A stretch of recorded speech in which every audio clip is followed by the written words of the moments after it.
시간이 많이 경과가 돼서요. 될 수 있으면 짧게, 그리고 화장실 가실 분 가시고 그냥 여기 계실 분 계시고, 어차피 영상을 찍으시는 것 같으니까 혹시 못 들으시거나 일정 바쁘신 분들은 영상으로 참고하시도록 제가 간단히 설명을 좀 드리겠습니다.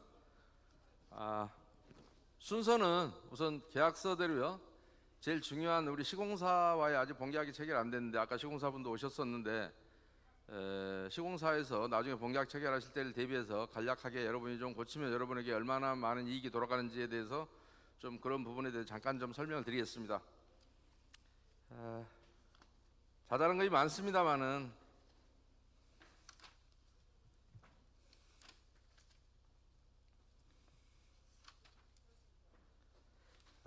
제 23조입니다. 25조 공사비 대여금의 상환이라고 되어 있는 부분입니다. 여기 보시면 여러분들이 갑은 여러분 조합입니다.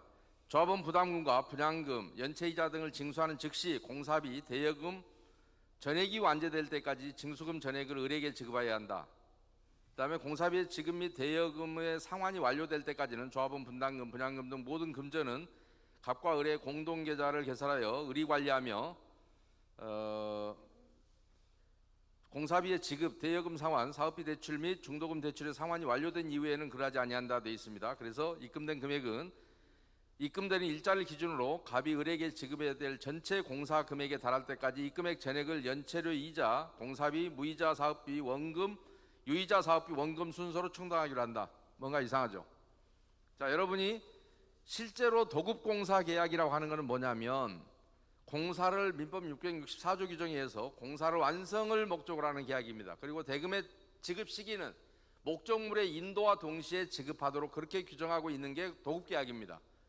그런데 여러분의 돈이 분양대금이 들어오는 쪽쪽 공사비 변제를 먼저 하라는 겁니다. 그리고 여러분에게는 제일 나중에 갚을 게 뭐냐? 유이자 사업비라는 겁니다. 그러니까 여러분이 빌려온 돈은 여러분이 이자를 계속 부담을 하고 맨 마지막에 갚고, 공사비가 다 될 때까지 여러분은 공사비를 먼저 상환을 하라는 얘기입니다. 자동으로 이체된다는 얘기입니다. 분양 들어오자마자. 그러면 어떤 문제가 있느냐면 선급금이 되는 겁니다. 그러니까 우리가 가정경제에서도 여러분은 만약에 내가 빚이 있습니다. 그런데 돈이 생겼습니다. 빚부터 갚으시겠습니까? 내가 줄 돈부터, 아직 공사가 다 안 됐는데 줄 돈을 먼저 드리겠습니까? 빚부터 갚아야 이자가 안 나갈 거 아닙니까? 그런데 공사비를 먼저 달라는 얘기는 여러분은 선급금을 주게 되는 꼴이 됩니다. 그러니까 아까 공사 목적물의 인도와 동시에 대금 청구권이 생기는데, 도급계약은 이 덩어리 큰 공사를 다 끝나면 돈 달라 이렇게 하면 시공사도 부담스러워서 못합니다. 그러니까 이런 대형 공사에 대해서는 여러분이 아시는 것처럼 중간중간에 정산을 합니다.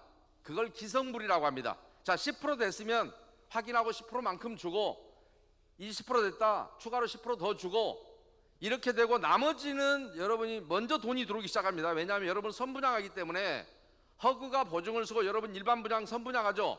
아니 공사기 텁하기도 안 했는데 돈은 들어오기 시작한단 말입니다. 그러면 여러분이 그때까지 부득이하게 공사 착공하기 전까지 빌려 쓴 돈들이 있습니다. 그 돈부터 갚아서 이자가 발생하지 않도록 해야 될 거 아닙니까? 이자를 줄여나가야 될 거 아니겠어요? 그런데 아직 공사는 시작도 안 했는데 공사비를 먼저 주겠다, 선급을 달라는 얘기입니다. 그런가 하면 여러분 개인이 연체를 하는 경우에 그 연체료도 시공사가 가져가겠다는 겁니다. 내가 선급금을 줬는데 누군가는 제 날짜에 돈을 못 낼 수 있습니다. 물론 연체료는 받아야 되는데 누가 받아야 되겠어요? 여러분이 받아야 되겠죠. 공사비를 여러분은 연체한 적이 없습니다. 개별 조합원이 먼저 가기 때문에 되게 연체 안 합니다. 근데 개별 조합원 같은 경우는 제 날짜에 못 내서 연체료가 붙는 경우가 있습니다. 그거는 그 조합원이 여러분한테 연체한 것이지 시공사한테 연체한 게 아닙니다. 근데 시공사가 그것마저도 자기들이 가져가겠다는 겁니다. 말이 안 되는 얘기죠. 뭔가 이상하죠? 이 짓을 언제부터 했느냐? 이 짓이라고 해서 미안합니다만은 2009년도 이전까지는 모든 시공사들이 기성물로 다 가져갔었습니다. 그래서 2008년도에 입주했던 잠실의 1단지, 2단지, 3, 4 시형단지 이런 데까지는 사업비 이자라는 항목이 관리처분에 보면 없습니다. 왜요? 기성물로 가져갔기 때문에 무이자로 그 전까지 필요한 돈은 여러분도 뭐 600억인 가까운 무이자로 있다고 하는데 그 정도 가지면 충분히 사업 진행합니다. 그러면 그 돈을 빌려주되 대신에 여러분이 수익금이 들어왔을 때는 공사비를 먼저 하고 부득이 이자가 나가는 차입금이 있다면 그것부터 상환을 해버려야 여러분 이자를 부담하지 않을 거 아니에요. 어제도 안타까운 것은 연제 1구역 간데 거기 삼성입니다. 시공사 연제 2구역.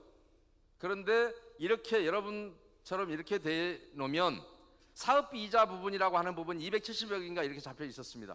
어마어마한 금액이죠. 조합원은 약 1000여 명인데 여러분도 마찬가지입니다. 이렇게 하다 보면 비례율이 대부분 조합들이 한 20% 정도 영향을 미칩니다. 이 조항 하나 때문에. 근데 이 짓은 정확히 얘기하면 2008년까지는 그런 짓을 않다가 의뢰이 하다가 언제부터 했느냐 2009년부터 슬금슬금 하는 회사가 생겨나더니 이제는 내놓고 달라고 합니다. 근데 여러분들이 신탁 방식이라고 들어보셨을 겁니다. 그렇죠?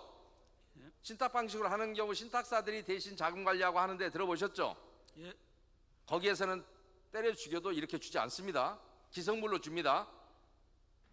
그래서 여러분은 사업비 절감해준다고 합니다. 그런데 신탁사에서 수수료를 또 수백억 달라고 합니다. 그게 그겁니다. 결국 따지고 보면 절감되는 건 절감되지 않습니다. 그러면 여러분들이 조합장님 젊으시니까 그 부분만 시공사에 고쳐도 여러분은 사업비 이자라는 항목에서 수백억을 전략할 수가 있습니다. 제가 서울에 가면 신길 12구역이라고 있습니다. 시공사 GS입니다. 그런데 그 중간에 조합장이 교체가 됐습니다. 착공해 놓고 그래서 조합장이 저한테 전자투표 시스템을 빌려달라 해서 안 빌려주려고 그랬습니다. 그랬더니 빌려달라 그래서 어쩔 수 없이 줬어요. 자기들끼리. 근데 이제 그거 갖고 조합장이 다 교체가 됐어요. 조합 임원들이. 그런 뒤에 저한테 제가 그러고 났길래 마침 그 조합원 중에 한 명이 제 중학교 동창이 있길래 그놈이 뭐 이사로 출마한 것 같아. 나중에 그때는 몰랐어요. 근데 나중에 책자를 보니까 그래서 제가 그 친구한테 네 조합장 좀 데려와라. 그래서 오자마자 제가 물어봤습니다. 직업이 뭡니까? 그랬더니 회계사랍니다. 근데 뭐 하려고 조합장 됐습니까? 했더니 올바로 하려고요. 뭘 알아야 올바로 하죠. 제가 대놓고 그냥 얘기했어요. 첫 만남에서. 그러면서 한마디만 물어봅시다. 당신네 지금 공정이 얼마 올라갔습니까? 하니까 기성이 이제 한 10% 정도 올라갔답니다. 그래서 그러면 뭐 뚜껑 덮었대요. 그러면 지금 현재 공사비 얼마 나갔습니까? 그러니까 39.9% 나갔대요. 뭐 때문에 그렇게 줍니까? 그러니까 계약서가 그렇게 돼 있습니다. 전에 조합장이 해놓은 계약서가 그렇게 돼 있습니다. 그래요. 그래서 당신 만약에 GS가 당분간 부도 안 날 수도 있는데 그때 그 당시에 GS 굉장히 재무 상태 안 좋았을 때입니다. 만약에 GS가 부도나면 당신은 어쩔 수 없이 구속돼야 될 겁니다. 그러니까 내가 뭐 한 게 있어야 구속되죠. 그래서 아니요.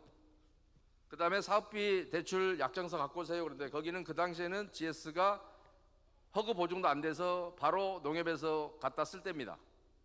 그래서 이자가 더 비쌌습니다. 거기에 계약서에는 먼저 이 계약서가 있지만 사업비 대출을 농협에서 받으면서 거기에 계약서에는 분명한 거는 공사비를 기성물로 주기로 되어 있습니다. 그런데 이미 39.9%가 나갔죠. 사실상 40% 나갔지 않습니까? 그래서 그 다음 계약서 그 다음 지급일자 언제입니까? 그러니까 그때 한 3년 전인가 그렇습니다. 4월 15일 날 두 번째 나갑니다. 그때 그럼 예상 기성 얼마입니까? 약 20% 될 겁니다. 그럼 그때 나가고 나면 또 얼마 됩니까? 그러니까 그러면 기성은 한 60% 나갑니다. 만약에요. 시공사 부도 났다고 칩시다. 중간에. 현대도 뭐 당분간 부도는 안 날 겁니다만은 최악의 경우로 상정해 보죠. 자, 여러분들 걸 갖다 준 거는 상관없습니다.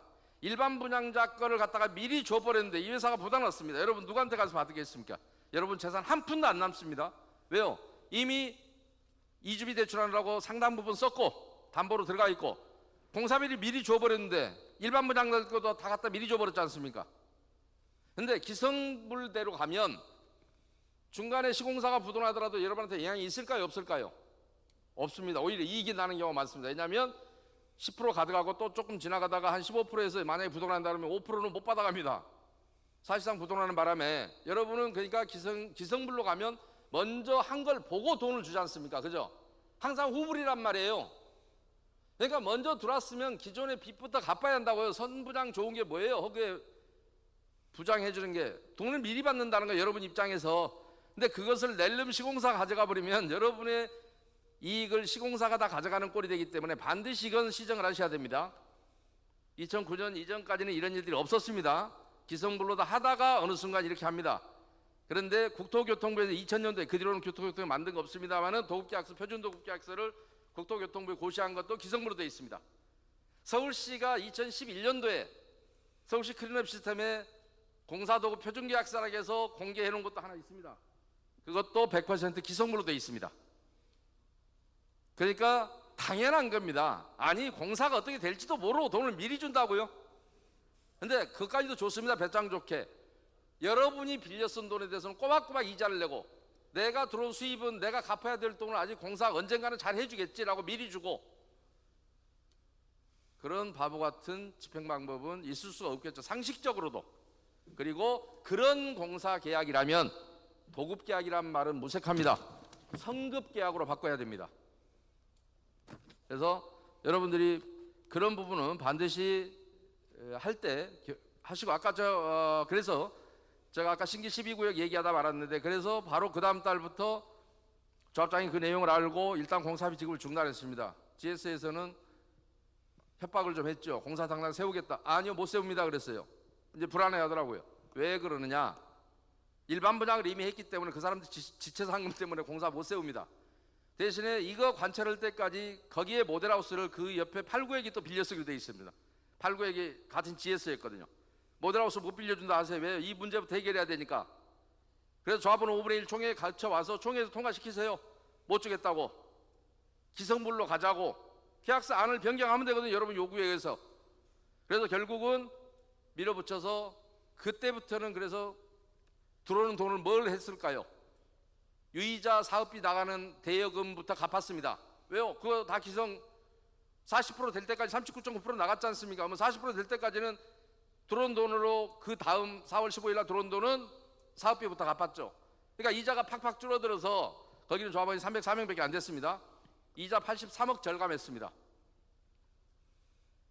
그러니까 여러분도 얼마든지 그런 부분은 하셔야 된다는 말씀 꼭 드립니다. 그렇게 하실 거죠? 현대건설한테는 불리한 얘기인데 여러분한테는 유리한 얘기입니다. 근데 현대건설도 불리할 거 없습니다. 당연히 그렇게 해야 됩니다. 어느 순간부터 이거를 도급계약의 원칙을 깬 건 시공사 쪽이지 여러분이 아니거든요. 여러분은 법대로 하는 겁니다. 하셔도 됩니다. 하셔야 되고요. 아니 바보 같은 일 아니겠습니까? 그걸 뭘 믿고 미리 공사비를 줘야 될 이유가 있나요? 없습니다. 그래서 꼭 고치시라는 말씀드리고, 굉장히 금액으로 따지면 오늘 설명하는 계약 중에 가장 큰 예상되는 여러분에게 이익을 주는 내용입니다. 대부분 비례율의 약 20% 정도의 영향을 미치는 항목이 바로 그 항목 때문에 그렇습니다. 과거에 그렇지 않아도 제가 이 일을 처음에 할 때만 해도 의뢰의 기성불이었습니다. 어느 순간부터 이게 은근슬쩍 한두 군데가 이상한 짓을 하기 시작하길래 이게 이상하다 했는데 이 일은 다 내놓고 합니다. 그래서 제가 어느 순간 보니까 다 그걸 하고 있더라고요. 그래서 제가 물어봤어요. 뭐 시공사 직원한테, 야 언제부터 니들 이러기 시작이냐 했더니 정확하게 2009년부터입니다. 그래서 맞아, 내가 2008년도에 시작할 때는 그런 일이 없었는데 라고 했던 내용입니다. 그 다음에요, 여기 보시면 폐기물 철거, 폐기물 이주관리 철거 폐기물 처리 공사 계약이 있습니다. 요거이 2006년 12월 19일 날 계약이 돼 있고요. 120억인가요 이게? 얼마죠? 62억 3,100. 근데 아주 오래됐기 때문에 지금 이거는 요즘은 도시정법이 바뀌어서 2010년 7월 16일자로 도시정법이 바뀌면서 용산 사태를 2009년도를 계기로 철거를 시공사와의 계약을 할 때는 철거에 관한 사항을 포함해야 한다라고 이렇게 바뀌어 있는 건 아시죠? 예. 여러분들 이미 이건 바뀐 거기 때문에 어차피 이 부분은 계약 새로운 법률에 따라서 이거 유지할 필요도 없고, 이거 지금, 그리고 그때 아직 사업 시행 인가받는 철거한다는 자체도 계약 시기도 맞지 않습니다. 서울시 회계관리 규정에는 그 계약의 시기에 대해서 언급하고 있습니다. 근데 만약에 이걸 미리 한다면, 아까대로 계약금이 나갔는지 안 나갔는지 모르겠습니다만, 만약에 먼저 나갔다면 아직 있지도 않은 일을, 아까 성급금하고 똑같습니다. 있지도 않은 일을 언제 할지도 모르는 걸 내가 빚까지 얻어다가 굳이 계약금 줘가면서 이 계약을 해야 될 이유가 있습니까? 없습니까? 그리고 여러분에게 이미 유리하게 규정은 개정됐으면 여러분은 그걸 이용해야 됩니까? 안 해야 됩니까? 새로운 법이 개정됐으면 당연히 여러분은 그 법에 따라가야 됩니다. 그렇죠? 요거는 그래서 파기하셔야 됩니다. 그런데 재밌는 거는 이게 바로미터가 되기 때문에 제가 재밌게 설명을 드리는 겁니다. 무슨 얘기냐? 이때는 이주관리라고 해서 철거에 포함되어 있었습니다. 그 다음에 이주관리가 뭐냐? 이주 대상자 뭐 이런 것들에 대한 적인데, 여기 보면 그 다음에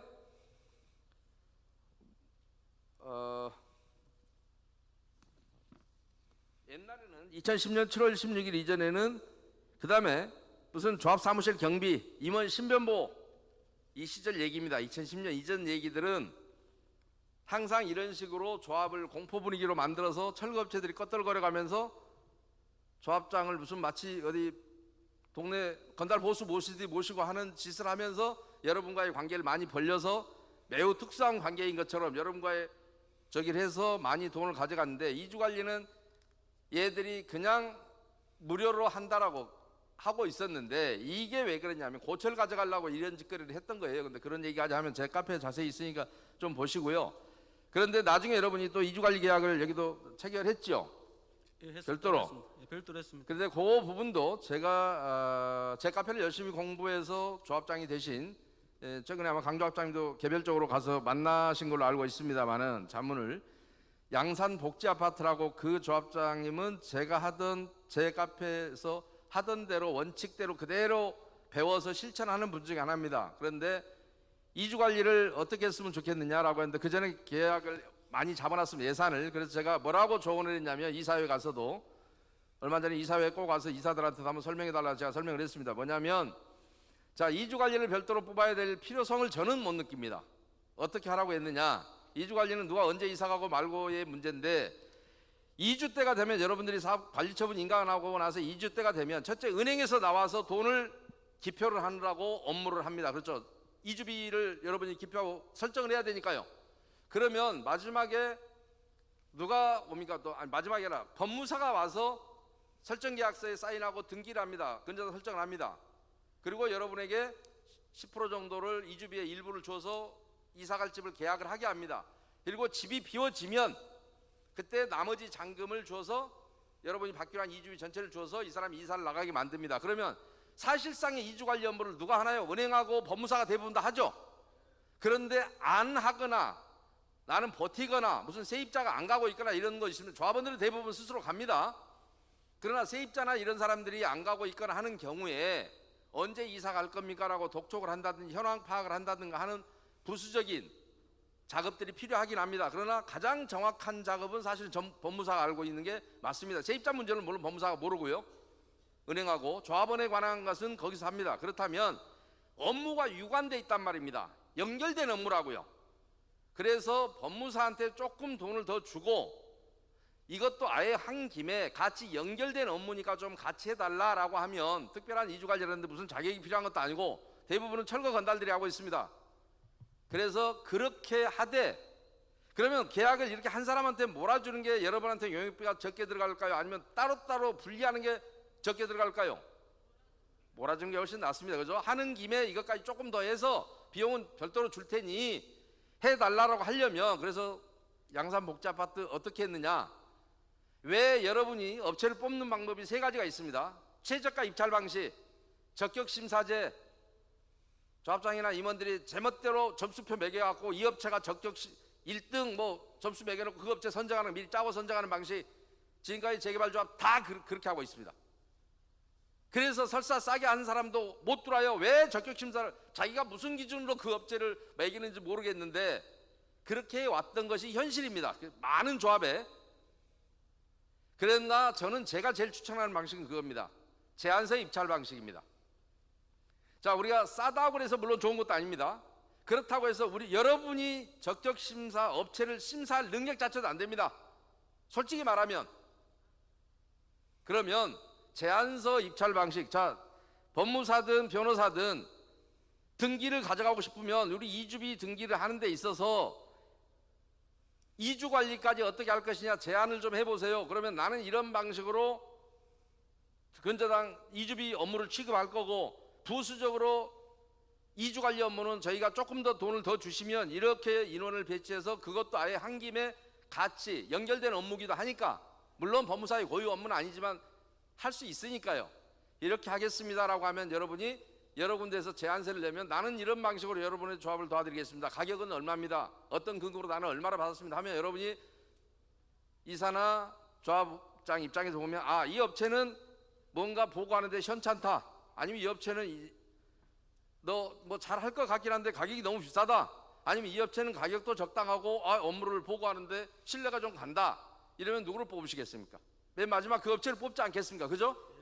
이것이 진정한 의미의 좋은 업체를 뽑는 방법입니다. 그렇다면 내가 어떻게 일을 해야 되고 나는 이렇게 하겠습니다라고 정성껏 자료를 준비할 거 아니겠습니까? 그죠?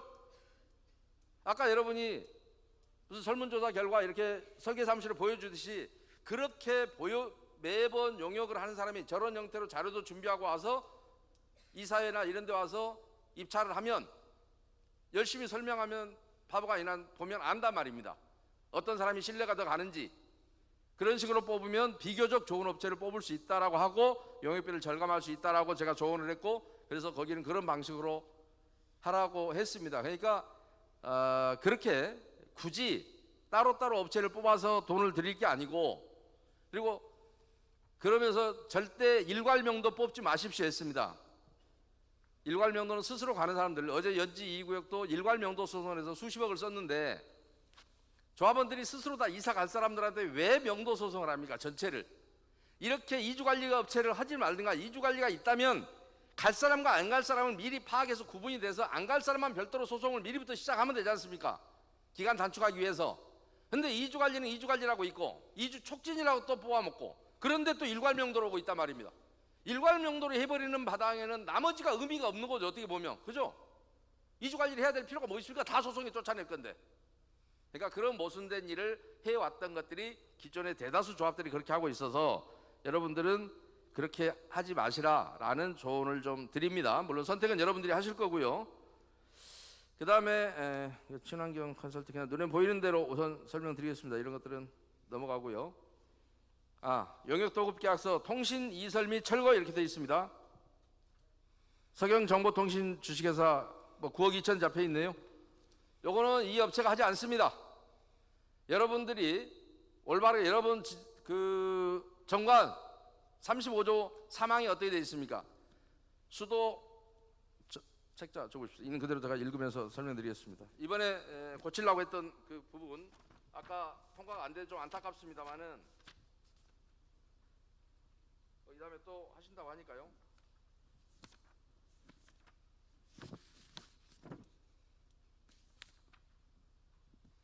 그 35조 3항에 보면 통신시설, 전기시설, 급수시설, 도시가스시설 등 공급시설에 대해서는 당해 시설물 관리권자에 협의하여 철거 기간이나 방법을 따로 정할 수 있다 되어 있습니다. 자, 그러면 이 통신시설 당해 시설물 관리권자하고 협의하라고 되어 있습니다. 조합이 협의를 안 했습니다. 협의한 적 없습니다. 아직. 왜요? 삽시인가도 하는데 어떻게 협의를 합니까? 관리처분 인가가 나야 협의를 하는 겁니다. 그러면 이 각 SK텔레콤, KT 뭐 이런 통신사들이 읽어야 될 게 있습니다. 그쪽에서 자기들이 원인자 부담금을 청구하고 자기들이 철거를 합니다. 그러니까 조합이 선정한 이런 업체가 철거하지 못합니다. 그러니까 이 계약 당연히 무효화시키셔야 됩니다. 그 다음에요, 전기공사 똑같습니다. 이것도 전기철거공사 동훈전설 해서 금액이 얼마입니까? 이거 7억 2천입니다. 이것도 마찬가지 전기철거는 지금까지 대한민국 정비업 역사상 한국전력이 했고 조합이 한국전력에다 비용을 납품했지 조합이 선정한 업체가 한 사실이 없습니다. 그래서 이것도 무효여서 이것도 계약 아웃시키셔야 됩니다. 제가 요거는 얼마 전에 최근에 우리 KBS의 양모 기자도 지금 이거 갖고 취재를 진행하고 있고 중앙일보도 하고 있고 나중에 시리즈로 나올 겁니다. 중앙일보 나오기 시작하면.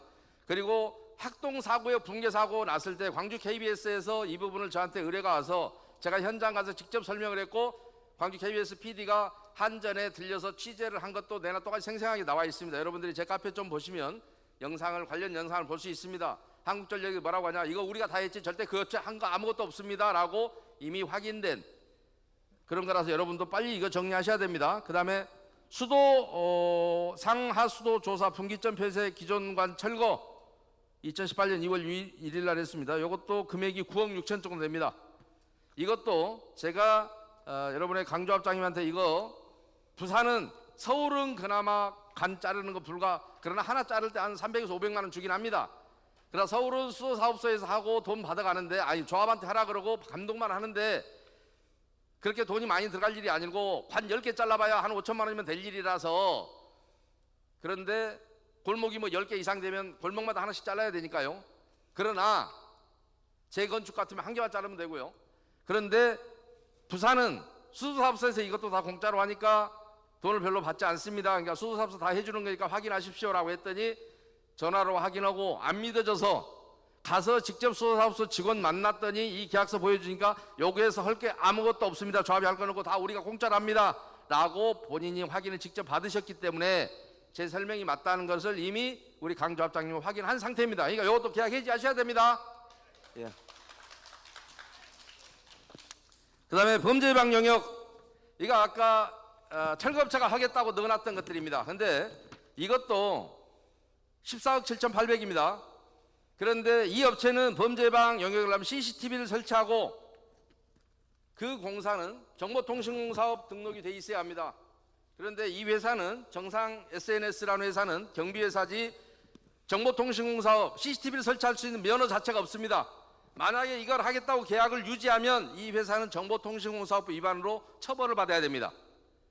실제로 서울에 제가 이걸 얘기해줘서 우리 지금 현재 서울의 모 경찰서에서 수사를 하고 있고요.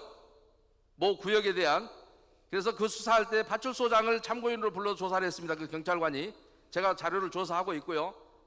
이거 누가 해야 되냐? 물론 면허가 없는 것도 맞고, 그랬더니 경찰이 우리가 했지 그 업체가 하지 않았습니다 라고 해서 그게 참고인입니다. 나중에 법적인 증인으로 파출소장이 나올 겁니다. 이거는 법률상 도시정비법상 경찰이 하라고 돼 있고, 여러분이 하는 건 CCTV 설치는 여러분이 합니다. 그런데 CCTV만 설치하는 것은 돈이 몇 프로 안 됩니다. 이렇게 14억 나갈 일은 아니고요. 그러니까 법대로 하시면 됩니다. 그래서 이번에 양산 복지아파트 같은 경우도 저한테 그래서 CCTV 회사를 소개시켜 주세요 해서 아예 본사를 소개시켜 줬습니다. 이런 정보통신공 사업 이렇게 공사하는 업체 말고 본사 내가 아는 업체가 그렇잖아. 나도 한번 일부러 가서 봤는데 인공지능 CCTV가 상당히 괜찮더라. 그거 있으면 다 감시가 되니까 그런 회사 면허가 있는 회사가 해야만이 되는데 그건 돈 몇 푼 안 됩니다. 그리고 이들이 순찰한다 이런 거는 경찰이 하는 것이고 시킬 필요가 없습니다. 그러니까 이것도 반드시 해지해야 되는, 우선 면허가 없습니다. 이 회사가 못합니다. 네, 그러니까 해지하셔야 되고요. 그 다음에 이주관리 및 수용재결, 아까 이주관리 뭐라 그랬어요? 법무사 뽑을 때 제안서 방식으로 이거 같이 하겠다는 놈 있으면 그놈 뽑아주면 될 겁니다. 왜요? 돈이 몇 푼 안 들어갑니다. 그런데 이주관리하고 수용재결이 5억 6,500 여러분 잡혀 있습니다. 그래서 여기도, 그런데 청운 DNC라고 되어 있습니다. 수용재결은 죄송하지만 일반 업체가 할 수 있는 게 아니고 행정사나 변호사가 아니면 변호사법 위반으로 걸립니다. 지방토지수용위원회가 행정기관이기 때문에 거기에 서류를 대신 제출하거나 보수를 받고 하려면 행정사 자격이 있어야 됩니다. 자, 법원검찰에 제출하는 것은 법무사 자격이 있어야 할 수 있죠. 물론 변호사는 행정기관이든 저기든 다 할 수 있습니다. 그래서 최소한 행정사법 위반이요, 그렇지 않으면 변호사법 위반이 더 셉니다, 처벌이. 그래서 변호사법 위반에 해당되기 때문에 할 수도 없다라는, 실제로는 할 수도 없는 업무지만 어찌됐든 이것도 법률에 위법한 계약이라서 유지되기는 어려운 계약입니다. 그러니까, 그리고 수용재결이 몇 사람이 현금 청산할 줄 알고 금액을 정할 수 있습니까? 그죠? 만약에 수용재결이 2주 가려고 수용재결이 했는데 만약에 면적을 써놨는데 면적은 의미가 없고요. 만약에 수용재결이 5억 6천 중에 예를 들면 뭐 2주 관리로 3억을 잡고 2억 6천은 수용재결 잡았다. 근데 10세대가 현금 청산다가 나왔다 그러면 1인당 2,600만 원 주는 꼴입니다. 아직 수용재결이 몇 놈이 될지도 모르는데 용역을 정할 수 있다고 생각합니까? 수정하셔야 됩니다. 그 다음에 성림원 감리, 이것도 마찬가지 4억 4천 잡혀 있습니다. 감리는 성면이 철거되는 기간 동안에 감리원이 현장에 나와서 하는 인건비입니다. 감리원 인건비가 주된 용역비의 기초입니다. 그런데 엊그저께 저기 복지 같은, 양산 복지 같은 경우는 제가 한 3천만 원이면 될 거다 그랬더니 조합장님이 원래 계약은 많이 잡혀 있었습니다. 원래 전임 조합장님이 해놓은 거. 그런데 하더니 저한테 와서 진짜로 3천만 원이면 되던데요, 그렇게 할 사람이 있던데. 그래서 당연히요. 그러니까 수의계약 정도로 할 수 있고 하니까 그냥 견적 받아서 싼 데 하십시오. 아직 거기 안 했습니다. 근데 여러분도 마찬가지 감리는 이게 용역의 기초가 지금 전혀 없습니다. 며칠을 걸릴 거라고 예상한 자료가 없어서 사업사 하천이 그냥 묻지마 계약이 돼 있기 때문에 여러분이 좀 더 성실한 업체를 찾아보시면 이거보다 훨씬 절감된 금액으로 알 수 있습니다. 기필코 단언컨대 이거보다는 반도 안 되는 가격으로 할 수 있습니다. 할 수 있는 업체 얼마든지 있습니다. 그다음에 성면해체 제거 용역, 이것도 2010년 7월 16일부터 철거에 관한 사항은 누가 한다고요? 시공사가 한다고요? 11억 잡혀 있습니다. 그런데 성면은 그 철거 대상물입니까? 아닙니까? 철거 건축 폐자재 중에 성면이 포함되어 있을 뿐이지 철거가 아닌가요? 철거죠? 성면만 따로 분리해야 될 이유는 없습니다. 처리 방법이 다르긴 합니다. 그러나 철거 회사가 할 때 성면 철거 면허도 없는 놈이 철거하겠다면 그런 안 주고, 근데 그건 알아서 여러분이 고민할 일이 아니고 어차피 시공사 해야 될 일이야 이 말입니다. 그러니까 이것도 법이 바뀌어서 시공사가 하는데 2018년 6월 5일 날 했기 때문에 시공사의 계약에 포함해서 이것도 계약 해지하시고 시공사 하셔야 된다는 말씀을 드립니다. 시공사 여러분이 다시 뽑았고, 성면 조사도 마찬가지 지금 도시정법은 시공사 하게 돼 있습니다. 그러니까 여러분이 지금 굳이 이것을 뽑을 이유가 없고 사업, 근데 이거는 약간 법이 불합리하긴 합니다. 왜냐하면 성면 조사하고 사실은 시공사가 아무 상관없거든요. 근데 왜 법을 그렇게 만들었는지 약간 이해는 안 갑니다. 그러나 여러분이 따로 뽑는다 하더라도 어쨌든 근데 앞법도 법이니까 지켜야 됩니다. 그런데 여러분이 따로 뽑는다 하더라도 성면 조사는 이렇게 많은 금액이 또 소요되지 않습니다. 이것도 조사자가 며칠 동안 성면 조사하는데 걸릴 것이냐, 그 인건비가 용역비 산정의 기초가 돼야 되는데 이렇게 많은 금액은 들어가지 않습니다. 훨씬 절감할 수 있습니다. 설사 따로 뽑는다. 그런데 법이 시공사에 맡기라고 되어 있기 때문에 여러분들이 따로 뽑아야 될 이유는 전혀 없습니다. 이거 따로 뽑았다고 시공사가 공사비 깎아줄까요? 여러분 판단에 맡기겠습니다. 소방정보통신 감리, 이것도 아직 16억 돼 있나요? 여기가 몇 세대입니까?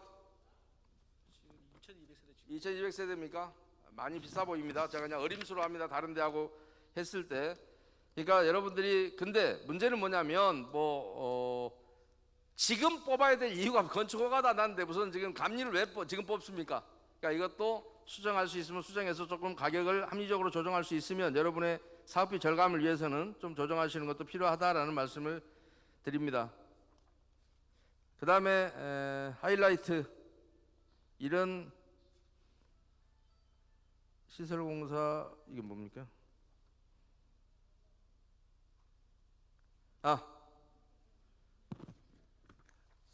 제곱미터당 39만 원. 그런데 한 평당 39만 원. 도대체 이런 계약은 지금까지 제가 14년 동안에 처음 봅니다. 근데 여러분이 사업시행 인가가 나야, 자, 아직 사업시행 인가가 안 났다는 얘기는 아직 도면도 없습니다. 근데 어떻게 계약을 할 수가 있나요? 도면이 없는데 어떻게 도로 공원공사 계약이 가능할까요?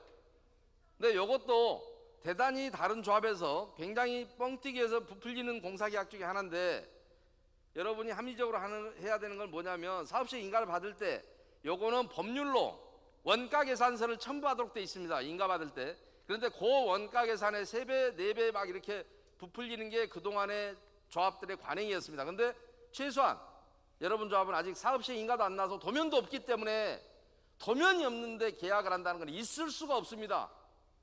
불능인 이야기예요. 신도 아니고 도면이 없다고요. 그런데 어떻게 계약을 해요? 그러니까 이것도 그냥 이거는 시기도 아니거니와 그 원가계산서를 보고 하지 않으면 안 됩니다. 그런데 참고로 말씀드리면 원가가 나오면 그걸 갖고 만약에 공정한 방법으로 입찰을 붙이면 그 원가의 87.4%가 현재 낙찰률입니다. 정부공사는. 그러니까 원가가 100억이다 하면 87억 4천에 쓴 놈이 대부분 1등으로 낙찰됩니다. 물론 선수들끼리니까 그 평균 가격입니다. 그게. 왜냐하면 정부에서 공사하는 건 최저가 방식도 아니고 최저기도 아니고 중간 가격을 평가해서 주는 거거든요. 적정 가격 방식으로 했을 때 87.4% 정도가 낙찰가율을 보이고 있습니다. 그래서 이것도 아직 도면도 없는데 계약이 이루어져서 좀 희한한 계약이기 때문에 정비 기반시설 용역 공사 용역비입니다. 하셔야 됩니다. 이게 기반시설 공사 계약, 아직 사업시행인가 도면이 없어요. 도면이 어떻게 계약을 해요? 제가 그런 데가 전국에 상무대 있긴 합니다. 우리 응봉 1구요, 서울에. 그래서 조합장님한테 제가 제발 이거 계약해 주십시오. 그것 때문에 되게 시끄러웠어요. 조합원들이 막 들고 일어나서. 그래서 거기도 아마 그걸 계약을 해지했습니다. 그냥 말이 안 되기 때문에요. 자기가 아픈데 거기는 그 조합장님 핑계가 아파서 병원에 입원했는데 억지로 와서 정비업체가 찍으라 해서 어쩔 수 없이 뭔지도 모르고 찍었다고 그래서 참 답답했는데 뭐 그게 사실이라면, 그래서 이런 부분들은 아까, 그리고 우리 정비업체 여기 오셨는데 좀 미안하지만 정비업체와의 계약서를 보면 이런 모든 총회 같은 것을 자문하고 한다라는 게 정비업체 계약서에 들어 있습니다. 조금 신경 써서 정비업체가 보호 주셨더라면 이런 계약이 이루어지지 않도록 조금 막아줬어야 될 게 아니냐라는 아쉬움이 좀 남습니다. 그래서 우리 정비업체 좀 정신 바짝 차리시고 이 다음부터라도 이런 계약이 누가 조합에 임원을 하시든 이런 계약이 누군가 업체는 이상한 소리를 해서 이걸 뭐 해야 됩니다라고 주장한다면 정비업체를 주는 이유가 뭐겠습니까? 전문가 돈 그렇게 많이 줘가면서 그거는 지금 할 때도 아니고 도면도 없는데 무슨 계약을 합니까라고 막아줬어야 맞습니다. 그렇죠?